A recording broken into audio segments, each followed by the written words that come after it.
would come and ask, since it's a US government program, the capital has to be safe, right? I mean, the license is given by the US government. It has to be safe in nature, like guaranteed kind of thing. So what is the fact? So thankfully, Sumit, you mentioned this question, or you raised this question is, see, US government, if you analyze US economy, the license to produce gun is also with the private player. So government is only a helping hand for the industry, right? So there is no such guarantee given by US government that if you invest in such program, your amount is safe. I would say the program itself says your amount is at-risk investment. It's an at-risk investment. So it's an at-risk investment. At-risk investment is an inherent feature of EB-5, right? It is not like that you invested $800,000. Otherwise, why you would have invested into a real estate project? You can go and invest into a government securities.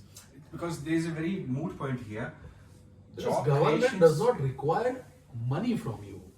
They just want to facilitate the business who take your money, and ultimately from that money jobs can be created. Correct. Now you need to understand your amount is going for a business. Business can get success, business can get failure as well. If your business can get failure, you can potentially, your capital will be at risk. Okay. I mean, if the ultimate aim of the program is to create jobs, right, it has to be done only through the business. Right. And the business has some inherent risk, yes, which you have to take. So that's why it is at risk kind of program. Right. Okay. So the skill or the that's why the regional center will help you. They'll try to reduce the risk. Correct. They become a watchdog. Yes. They try to understand the plus and minus of the project, and they would work according to your risk profile. Yes. Got it. Okay. And what about the whole process of evaluating a project is something that investors will have to take into their own hands. Yes. Right. They have to understand what projects they are, because if you go out there in the US, you will have many projects, EB-5 projects out there, and yes, some will be risky, less risky, large, small, all these kind of things. Yes. I came across many news about the varied kind of projects which can vary from technology-driven or manufacturing as well. Solar farms, they could be. Real estate is one of the prominent one. So Right. here the investor will have to see how they want to go ahead with it. Yes. The choice. There are various features, or there are various tools you can identify this, right? So let's say, for example, you are building a hotel and the investment is 100 million. Right? So first is like any bank is backing this project. So let's say out of 100 million, you have 30, 40, 50% money coming from bank. Correct. Right? If yes, bank has intent to lend, but they will intend to lend later, then this makes a credible project. Absolutely. Why? Because bank must have done their due diligence as well. Absolutely. Before lending it to a project, right? So careful, like this is the one point where you can satisfy that, okay, bank is lending to this project, there is a less risk. Okay. Second is how much developer is investing their own money. So let's say continue the same example. If you are constructing this as 100 million, 50 million is given by the bank. Out of the rest 50, you are raising 45 from the EB-5 and investing only 5 million. That's a red flag. Or you are investing 10, 15, 20 million and only raising 20, 30 from EB-5. So the developer also should have significant equity stake, right? Correct. So this is also a second point you can evaluate the project on. There are various such points based on regional center as well, and investor also evaluate the project. Okay, got it. So there's also one component called bridge loan, which works in the capital stack, which is more like it's like not depending on the EB-5 capital, but eventually if EB-5 capital is there, the provision will be given to EB-5 investors, else the developer will use their own capital. What do you think about that? So I have not studied that model yet, or we have not raised any capital under that structure. So I may not be right person who can answer this question. Okay, got it. Take it. Getting back to the Indian investors, you said the optimum age, the final age for the kids should not be more than 21. Right, right. So, given the timeline that we have for EB-5, Huh. if one's child is 19 or 20, is it Right. recommended to go ahead with the program? It is very well recommended. I'll tell you how. And this is how the US is protecting under the Child Status Protection Act. I'll tell you what is it. Sumit, this is a program. Let's say, as we rightly said in the beginning, the petitioner, wife, and children, unmarried children under the age of 21, is qualified. Right. So what happens once you file your petition? You are qualified as children. But once your petition get approved, you are no more a children. Correct. Right. So as you rightly said, you apply once you are 19 years and 6 months old. Your petition took 3 years to get it approved. Right. When it got approved, you are 22 years and 6 months. That is right. Right. In this case, USCIS is protecting the child from aging out. So what do they do is, so once you file your petition, at that time you are 19 years and 6 months, your age get locked. Okay. Basically what they'll do is, once your petition is approved and you are there for an interview, they will deduct the amount of time required by the USCIS to process your petition. Correct. So basically, once you are there on interview, they will deduct those 3 years which took by USCIS to approve your petition. Got it. So you are still 19 years and 6 months, right? For them, for immigration purpose, even if you are 22 years plus. Correct. Right? So that is how they are protecting. It's I would say it's a very, very good initiative or a feature, you would say, or this act gives shield to various children who are aging out. So, what do you think should be the optimum time before the child turns 21? It should be 19 and a half or 20 or 20 and a half? Technically, you can do till, this is the riskiest proposition, but you can do till your child is 20 years and 6 months. 20 and 6 months. 20 years and 6 months as well. Okay. Because, see, when your age get unlocked, once your I-5 to 6 get approval, right? Once your I-5 to 6 approval, from that date to finally securing a green card or clearing your interview, the average days is around 100 to 120. Which is like? Which is like 3 to 4 months, right? Correct. So that is why I gave it's a riskier proposition, but you can take back until your child is 20 years and 6 months. Okay. Right? Then I've seen in certain cases where USCIS and department have accepted those cases under the Child Protection Act. Okay. And I think this. But better is early. Yeah. So you need not to wait your child to That's become. why I asked you. I mean, what would be the optimum age? So if your child is 18, you should do it in next 3 months. Correct. I mean, that is. If your child is 20, you should do it next 3 days.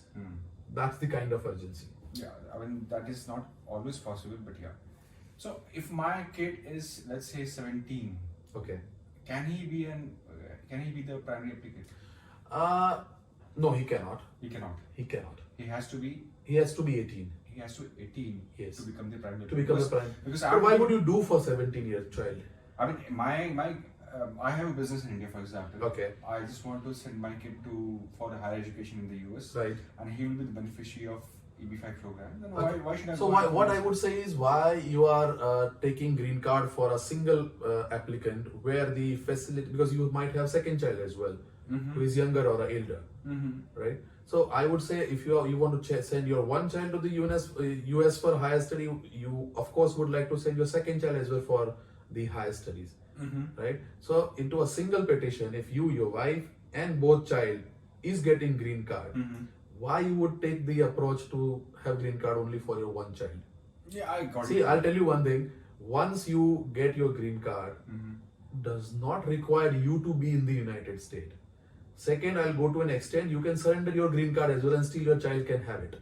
Okay. And that this kind of provisions happen. It's absolutely there. Okay. Right? So let's say if I don't want to continue with permanent residency status, I can anyway surrender that. Correct. But doing petition in your name, so petitioner name, your both child will get a green card. So if your both child wants to pursue in future, they can. And you never had a thought and you don't want to do that, you can very well surrender that green card. So that is one of the things that investors can look for. Of course. But legally, it's not allowed to file the petition before you are 18. No, it is not. got it. We'll have to check. $800,000. That is for TEA area, and Right. and $1,050,000 is for non-TEA. Correct. Can you please elaborate? So TEA is a targeted employment area. How they define targeted employment area? Targeted employment area are those area whose unemployment rate is 150% of the national average. So let's say my unemployment in the US is 4%. I'm giving you hypothetical number. Then to qualify my area under TEA should have at least 150% of 4%, which is 6%. So if my area has an unemployment of 6%, my project can qualify for TEA. Okay. And 800,000 is only for the project which is under TEA. If I'm outside TEA, I'm building something in right of the city into a modern area which is not under TEA, then it's, you rightly said, is $1,050,000. Got it. So it's like encouraging the places which have high unemployment. Yes. So that lesser amount can work. Yes. So I hope most of the regional centers would operate in TEA areas. Yes. Because So you will find a lot of projects which are there in the TEA area. Okay. Got it. Right. So the amount is high, $18,000. Yes. Can the investor start the process with a partial amount? So there are two opinions. You should of course consult your attorney first, right? But this is possible. If you'll ask me, it is possible. It varies with the developers or No, it is not vary with the developer or the regional center. I'll tell you why this is possible. What USCIS or the program says is you should be actively in the process of investment. I'm giving you a very complex scenario. For example, you are liquidating an asset which is big in size. So you are selling your asset at, let's say, 10 crore Indian rupees. Now the buyer may not give entire money at one go, but your child is 19 years and you want to do it right away. This is a complex situation. Correct. So what the buyer, the property which you are selling and the buyer is buying has committed you is, they will give you 3 crore right now. After 6 months, they will again give 3 crores. And after 1 year, they will give the balance payment, which is 4 crore. And that's how they acquire this property within 1 year.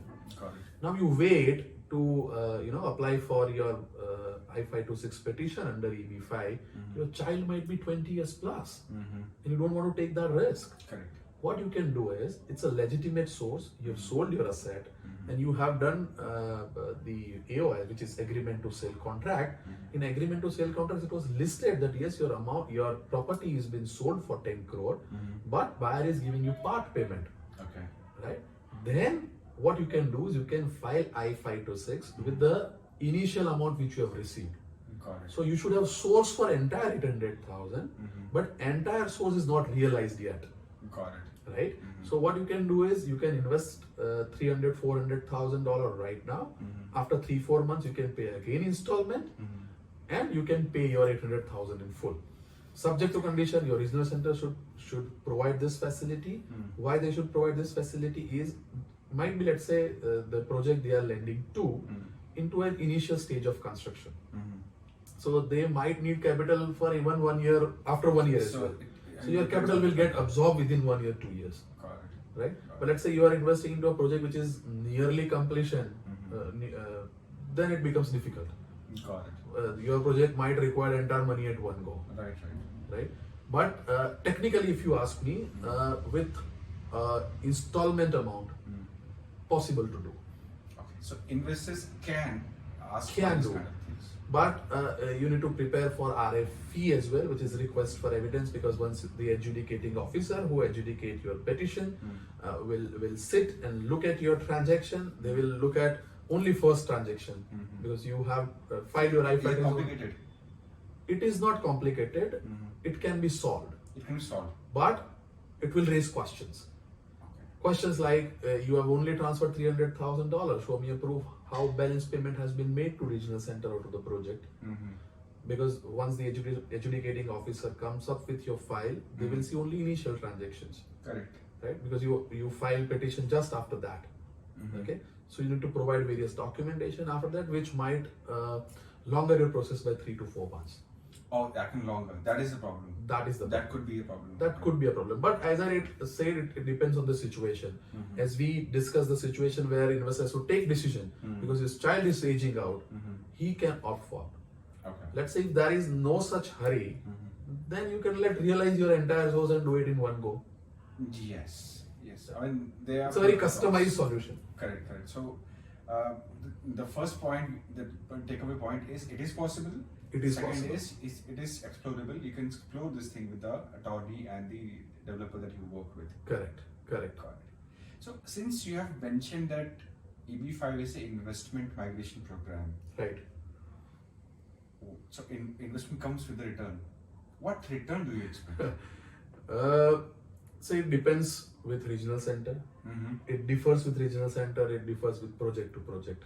It differs. It differs. Okay. But typically, if I'll tell you, the return are 0.5% to 1.5% annually. That's about it. Yeah, even it goes higher.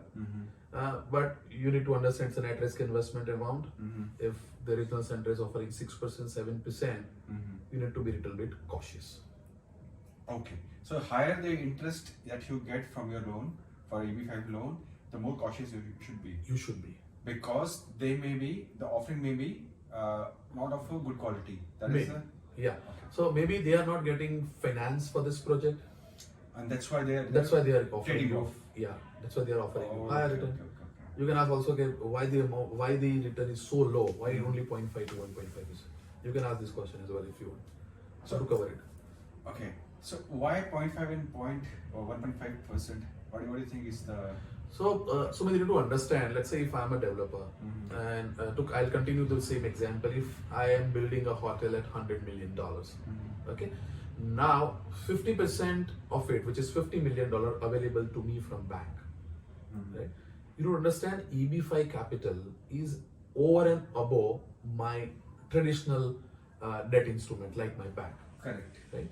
So let's say if I'll have to pay you the same return, which I am paying it to other to the other instrument like bank finance and all, there is no trade-off. There is no motivation for a developer to do so. But there has to be a spread, no?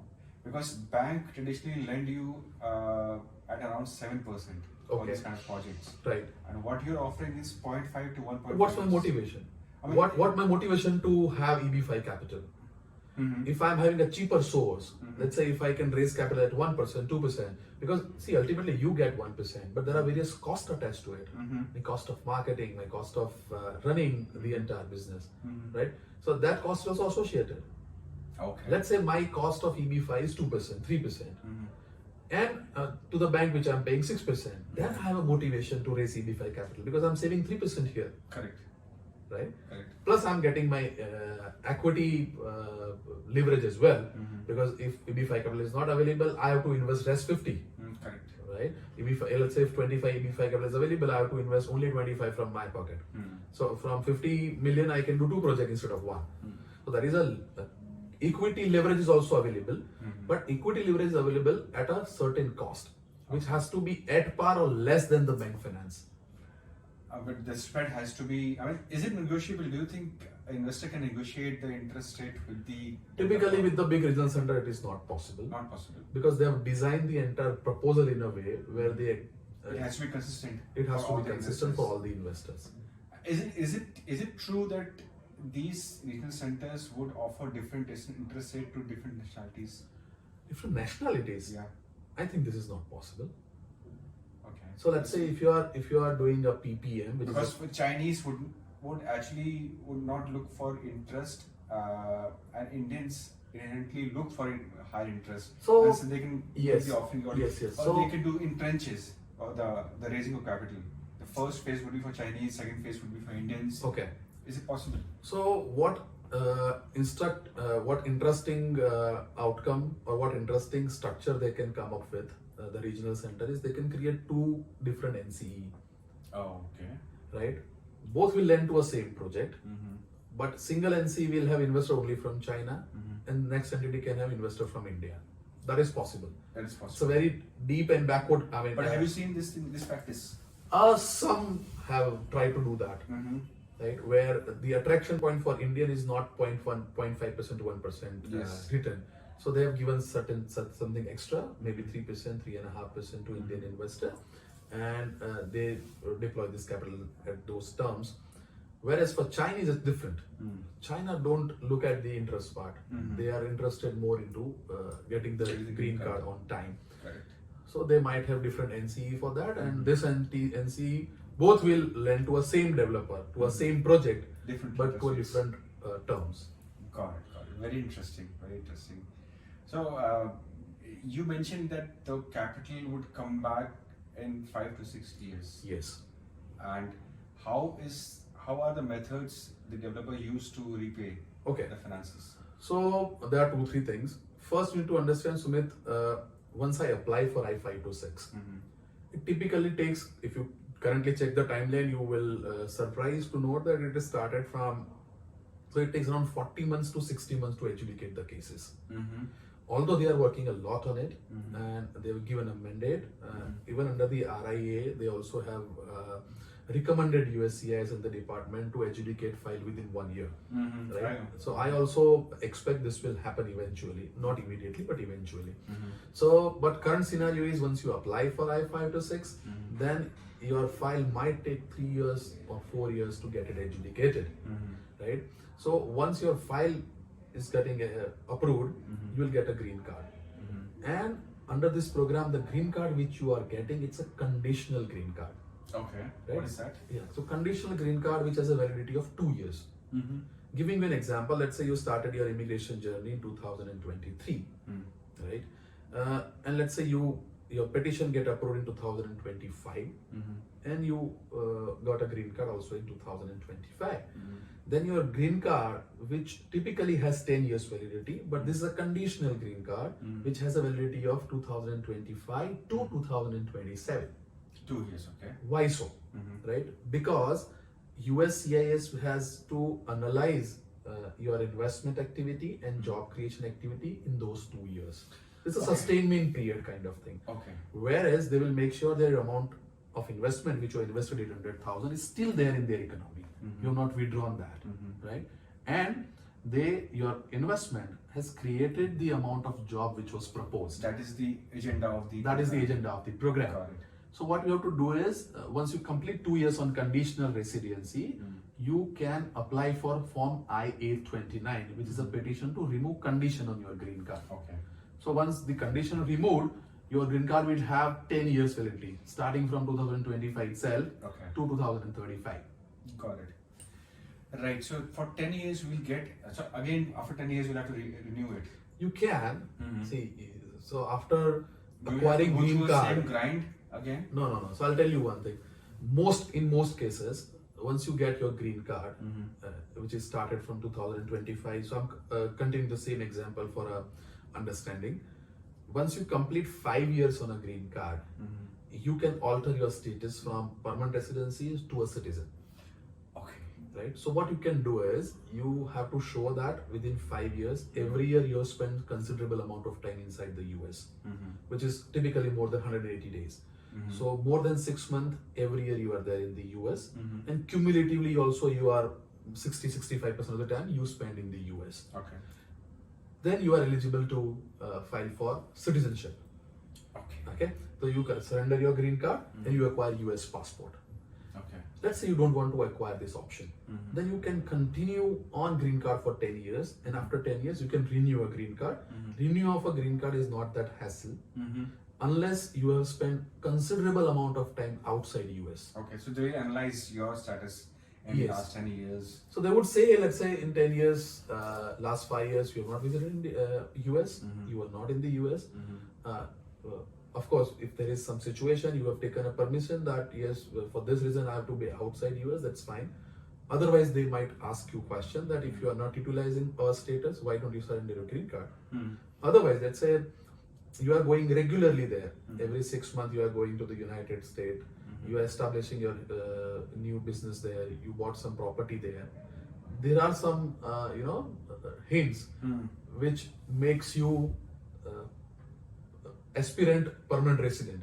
Correct. So they will issue it for another 10 years. Okay. I'm asking you a question because many of the investors, the queries come to us. They would be like the CXOs of the company in India. Correct. They would want to settle their kids in the US, But they don't. even the family. But their apprehension is, I cannot stay in US for 6 months. Yes. I have to come back. I have to run Yes. my business here. And so, do you think EB-5 is a valid program for me, or should I be not at all be a participant at all in this kind of things? So let me clarify it with this to all our viewers. Mm-hmm. Once you acquire a green card, this program or green card holder need not to be in the US for 6 months continuously. Mm-hmm. You need not to be. Mm-hmm. See, let's say you have a great business. Mm-hmm. You acquired green card through this program, Mm-hmm. but you are into a business which you cannot shut down for next 10 years. Mm-hmm. Right? Correct. So what basically people does is they pay a visit to United States every 6 months. Mm-hmm. So you send, let's say if you spend only a week every 6 months in the US and come back, Mm-hmm. then also immigration officer will never ask you why you are doing so. Okay. You need to make sure you are not out from United States Mm-hmm. for more than 180 days. Mm-hmm. So you need to make sure you are at least visiting US at least once in 6 months, Okay. right? And that is doable. That is absolutely doable, Okay. right? So we need to take some help from the attorney over here. Yes. That is one of the things that. Yes. But this should not be this should not be the factor that can influence the decision about whether or not we should go. We should go for it or not. Yes, this should not be a roadblock for you. Okay. I've seen various cases where since last 5 years the entire family is there. So wife is there, children is there. Mm-hmm. They got married there, Mm-hmm. but the person who has done the EB-5, who has a green card, Mm-hmm. is not staying inside US for considerable amount of time. Of course, he's visiting his family every 6 months. He Mhm. spent 15-20 days a month there and come back. Okay. And see, idea is Sumit, even if he want, he can't. Mhm. Why? Because he expanded his business in Correct, India into correct. a level where he cannot immediately switch off. Correct. Right? So it's a genuine question, and you need not to worry about those part. Got it. So just one more thing with about the lending part. Hmm. What is the difference between the preferred equity and loan? It is same like you are investing in India. Mm-hmm. If you are investing into an FD, Mm-hmm. it's a fixed return instrument, debt instrument, Mm-hmm. it's a secured instrument. Mm-hmm. You're investing into an equity. Mm-hmm. Equity can outperform and give you better return. It Mhm. can give you underperformance as well. Correct. Same is the case with EB-5 investment. So equity. You can choose to invest into a route which is preferred equity if you want to participate in their growth story. growth story. If you expect that this project might do well, Mhm. they might give you 8%, 9% as well. You Mhm. can take that chance. Mhm. Similarly, you need to get ready for down round as well. Mm-hmm. So if things doesn't go well, your capital might get Mm-hmm. negative return as well. Okay. Whereas if you're investing into a debt instrument, it's a simple debt instrument. NCE gives loan to JC at 1%, 2%, 3%, 4%, whatsoever. Got it. Right? 0.5, So you are 1.5. even if the project earns 20%, Mhm. you are not eligible to get anything but 3%, 4%, which was mentioned. So is it the option that the investor get while indulging in a project, or is it like they have fixed category? So it is the way regional center has decided the terms with the project. Mm-hmm. So if you say that I want to engage into a preferred equity route, Mm-hmm. then they might give you that option as well. They might. They might give you option. Okay. Otherwise, best practice in India, India loves to avoid They risk. are risk averse. Yeah. Yeah, so they want to make sure your preferred mode is a debt instrument, Yeah. It sounds. and that instrument has a first lien on the Senior if loans. project went wrong, if Correct. something went wrong, then they have the first lien, Mm. then the equity investors. Okay. Equity investors would be the developer's equity. Correct. Okay. So in the capital stack, the topmost would be the senior lender, the bankers, Bankers, and second would be the lenders, EB-5 debt lenders, debt lenders, then the preferred equity guys. then the preferred equity, and the developers equity. The lowest would be the. Lowest would be the developers equity. So the developers cannot take any profit unless they pay all of them. Yes. Ideally, yes. Yes, but you need to carefully see how the entire structure is being made, right? In some cases they are allowed, right? In some cases they are not allowed. So you have to read the. You have to read findings. it. Okay. And as you rightly said, how would they pay this money back? So let's say it's a project I have taken EB-5 money, how would I pay back? So typically, if they will sell the asset, if for a developer you are building an apartment, ultimately you're gonna sell it, right? Correct. Sales. Yeah, so sales is the prime source where your EB-5 debt can be recovered or can be paid back.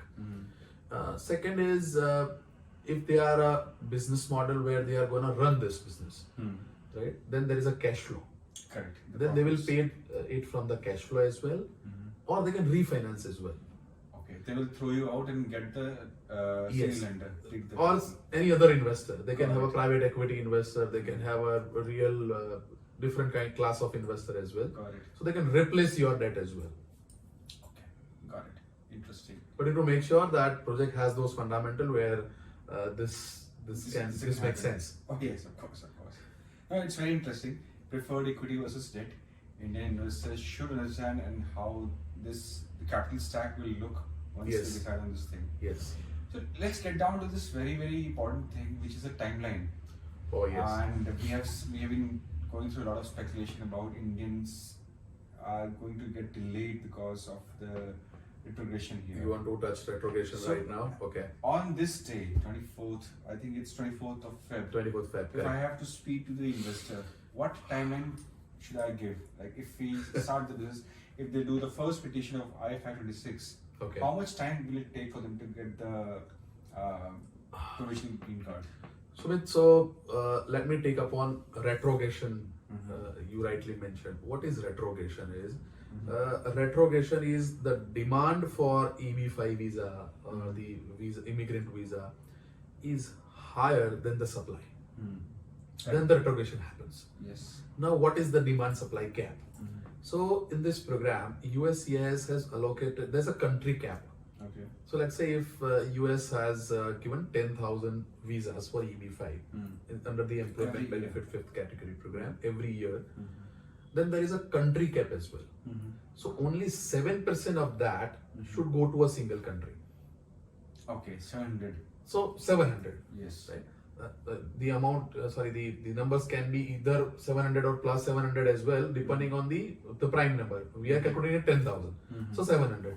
Now think about it, that USCIS has already approved such cases, and NVC has received those cases where they feel that Indian investor, the petitions we have to issue more than 700 visas this year.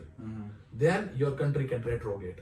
So they will stop giving you Yes. until So you are eligible, Ah. but your visa is not available. So Correct. petition is approved, but visa is not available because they've breached those 7% country quota, Correct. right? But at last, we have seen such scenario where they have also allocated unused visa. Okay. So let's say only 3-4 countries has occupied those 700 plus. There are such countries who might not have used 20-25 as well. Correct. Correct. Right? And in total, they have only allocated 5,000 visas. So they also have over 5,000 visa available. Then they can allocate this visa to retrogative country based on your final action date. And China is a major player. here. China is a major beneficiary in this case. Because they India have- was never into retrogression, which recently, since last 2 months, they entered into retrogression. Retrogression date was November 2019. So give you an example, if you filed your petition before November 2019, then chances of getting U visa this year, which is till September 2023, is less, Okay. right? So why I'm saying less is because I'm hopeful that new visa bulletin might have a better date, but chances that you will get visa is very less. Okay. And after September, you will have more visas getting allocated because the year got changed from 1st of October. Then retrogression will go because the number of availability, Got it. the supply got increased now. Got it. It will be unlocked. It will be unlocked. Correct. Correct. Interesting. So again, how much time? I have to give a range to the investors in India. So if an investor is from India, Mhm. he is not there in the US. See, for there who is there in the US is very simple. You file adjustment of status concurrently, right? But the investor who is already there in India, it is safe to assume he will take 2 to 3 years 2 to 3 years. to get their adjudication, Okay. right? See, here I'm also hoping that USCIS will work on the recommendation by the Congress, which makes them responsible to adjudicate Fasten your case, their- fasten your cases and Correct. adjudicate your cases within 1 year. Okay. If that happens, then big breakthrough. But there's been a lot of hiring in USCIS and they've also increased the fees. They have. They have. They have. Because So- they're trying to accommodate the increased employees so that the process can be speeded up. Correct. So they are very well in the process, but it's something which is immigration which will not turn up overnight. Correct. Right? You'll have to give time. Mhm. So once they recruit new employees, they'll have to train them and have to ultimately come into this trend where they will approve higher amount of petitions. Correct. Right? But it is safe to assume that if you are an Indian investor in India, you cannot expect adjudication within 3 years. If things improve, which we are working on, which USCIS is That will working come on, then of course it will come down. Mm. But safe to assume that you will get your adjudication at least after 3 years. That So makes 3 sense. years you'll get a green card, Mm. and 2 years he has to spend on Additional. conditional residency. Yes. And once you apply for conditional residency, Mm. if the project start getting the revenues, money can be back to you. That's why I say the entire process will take 5 to 6 years. Correct. That makes sense. Right. So, talking about the sources of fund, we understand that under RBI's LRS scheme, which is like Liberalized remittance scheme, yes. an Indian can remit $2,000 Correct. per year per person. Per financial year, per PAN card. Now, how would any Indian family will have pooled up this kind of amount in the US if they want to go ahead with the EB-5 program? So, understand, Sumit, this is $250,000 per person per financial year. So, our financial year, Indian financial year, is April to March. Okay. So, let's say we are recording this in the month of February. If someone wants to do 800,000, he and a spouse can transfer 250 individually in March Okay. and 150 in April. You can utilize. You can across utilize the- 2 fiscal years. Yes. Got it. But let's say you miss that chance. You need not to wait for another March to come, right? Then you have to include some more family member who will ultimately gift you on your behalf. Okay. So let's say there are 3. In this case, we have to use 4 because 800,000, 250, 250, 250, and 50. Or you can do like 2, 2, 2, 2, and so 6 plus 2. So you can do 8 with 4 investors. I mean, with 4 family members. There's one more thing. Since it's a big amount, it Right. used to be a big amount for 500,000. Now it's even bigger. Can I take loan from my family members, relatives, friends? So Sumit, here I would suggest you should consult a proper source of fund consultant and your immigration attorney. Absolutely. But you can take gift from your relative. For loan, you have to consider asking this question to your attorney specifically. Okay, got it. Okay. Even with the banks, I mean, these provisions exist that banks. would This lend- provision exists. See, you have to see the FEMA guidance as well, which is a Foreign Exchange Regulation and Management Act in India.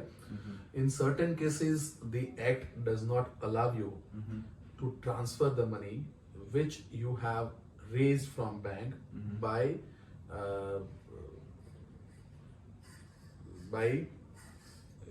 this is mortgaging your Indian asset. Right? Loan So against property. in certain cases, the Indian bank does not allow, the Indian regulation does not allow you to send money or invest your money into foreign asset, Correct. which money you have acquired by surrendering your Indian assets. Surrendering. Okay. Yeah, by surrendering or Taking a loan. take a loan on your Yes. property. So let's say if I have Because you have to ultimately repay them, right? a fixed asset, right? I have a fixed asset and I've mortgaged those fixed asset and I've taken debt. and those money I'm utilizing for acquiring foreign asset or investing into equity instrument or a debt instrument. In certain cases, FEMA has some different view on this. So So you have to consult, yes. We consult any attorney over here. Yes. Great, Sandeep. I think that's about it from my side. That Okay. It has been a wonderful Same here. session. Same. with I you. think it was a very fruitful session.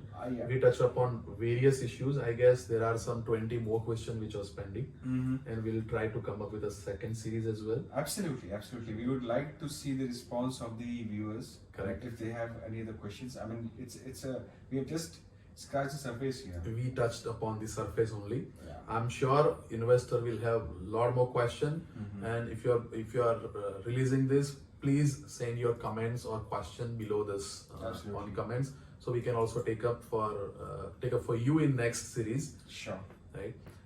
And till now, I think we tried to touch upon the very basic things. Correct. But we can provide you more insight. If you want to consult in detail, of course, you can get in touch with Sumit. The numbers and everything, I guess you will be mentioned in the comment. Sure. That's. Thank you, viewers. Thanks for your time. I hope to see you again in the next video.